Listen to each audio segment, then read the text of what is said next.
Hello देवियों, सज्जनों और सर्वप्रिय छात्रों, नमस्कार। उपस्थित हूँ आप सबके समक्ष आज 11वीं कक्षा की हिंदी पुस्तक से काव्यखंड से पहला पाठ कबीर के 2 पद यहाँ लिए गए हैं।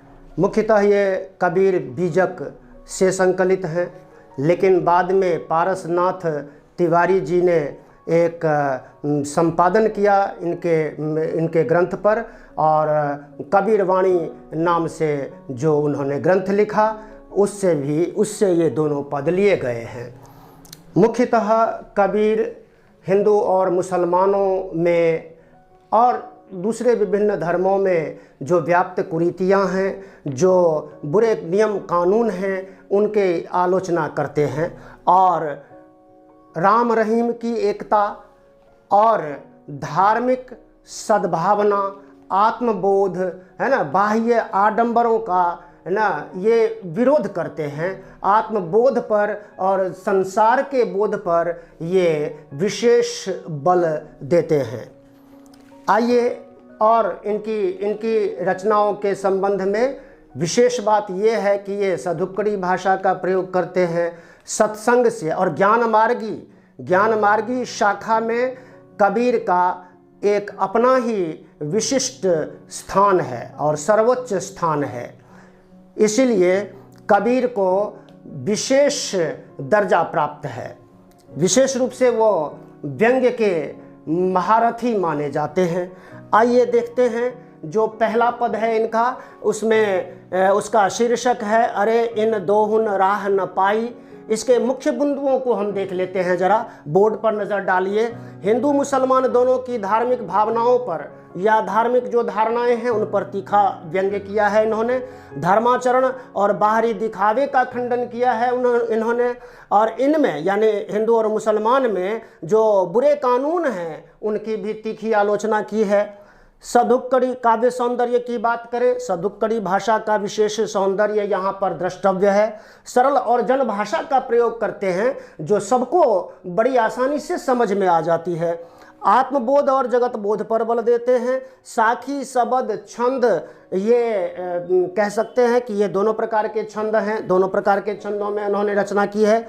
अनुप्रास, उपमा, रूपक आदि और दृष्टांत आदि अनेक अलंकारों का भी इन्होंने बहुत ही सुंदर प्रयोग किया है। आइए देखते हैं इसकी पहले पद की व्याख्या। अरे इन दोहुन राह न पाई।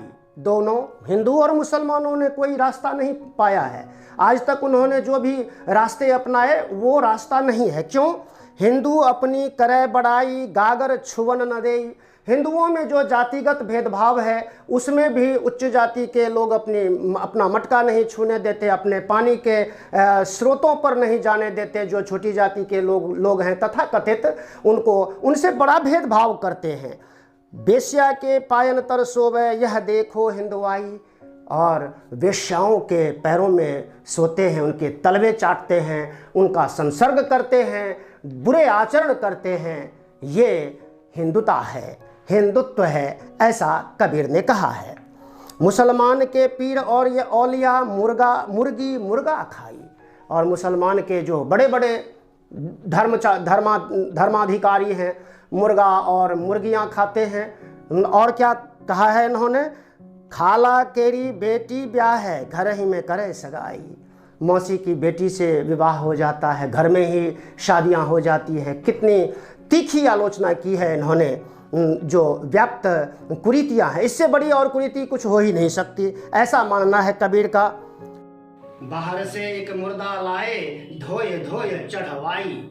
बाहर से जो भी है काट करके मुर्गे मुर्गियां अथवा बकरा या कोई अन्य जानवर, और उसको बड़ी चाव के साथ, बड़ी खुशी से जो है घर में चूल्हे पे पकाते हैं। और सब सखियां मिली जीवन बैठी, घर घर कह करे बड़ाई। और सब एक दूसरे में सखियां जो होती हैं वो घर घर जा करके अपने घरों की बड़ाई करते हैं, बड़प्पन करते हैं, अपनी ही चीज़ों को सर्वश्रेष्ठ मानते हैं, ऐसा कबीर ने कहा है। हिंदुअन की हिंदुआई देखी, तुर्कन की तुर्काई। करह कबीर सुनो भय साधो, कौन राह हुए जाई। बताइए, हिंदुओं की ऐसी हिंदुआई है, उनका ऐसा हिंदुत्व है, मुसलमानों तुर्कों का ऐसा मुसलमानियत है उनकी, और मुसल्लम इस ईमान इस प्रकार का है उनका। तो ये जो है, ये दोनों ही राहें, दोनों ही धर्म के जो पंथ हैं, ये बहुत ही बुरे हैं। तो साधुओं के लिए कौन सा धर्म का रास्ता बचता है? सदुक्कड़ी भाषा, आत्मबोध और जगत बोध, सभी प्राणियों के लिए सद्भावना का बोध, और सभी में भगवान को राम रहीम की एकता का जो बोध है, जो आत्मबोध है, उस पर इन्होंने बहुत ही सुंदर अपना एक दृष्टांत प्रस्तुत करते हैं कबीर। और अगर आज का समाज अगर मान लेना इन सब चीज़ों को, तो समाज में जो चीज़ें चल रही हैं, बुरी चीज़ें चल रही हैं, वो सारी की सारी चीज़ें बंद हो सकती हैं। आशा करता हूँ कि कबीर के इन दोनों धर्मों के, मुख्य धर्मों के बारे में जो इन्होंने मंतव्य प्रस्तुत किया है, जो उदाहरण दिए हैं, जो दृष्टांत प्रस्तुत किए हैं, वो आपको व्याख्या करने में निश्चित रूप से इस वीडियो से काफ़ी मदद मिलेगी। और आप काव्य सौंदर्य और ये मुख्य बिंदु भी लिख सकते हैं। और एक चीज़ बता दूं, व्याख्या के लिए जब पूछते हैं तो सप्रसंग और संदर्भ सहित व्याख्या कीजिए, ऐसा प्रश्न में होता है।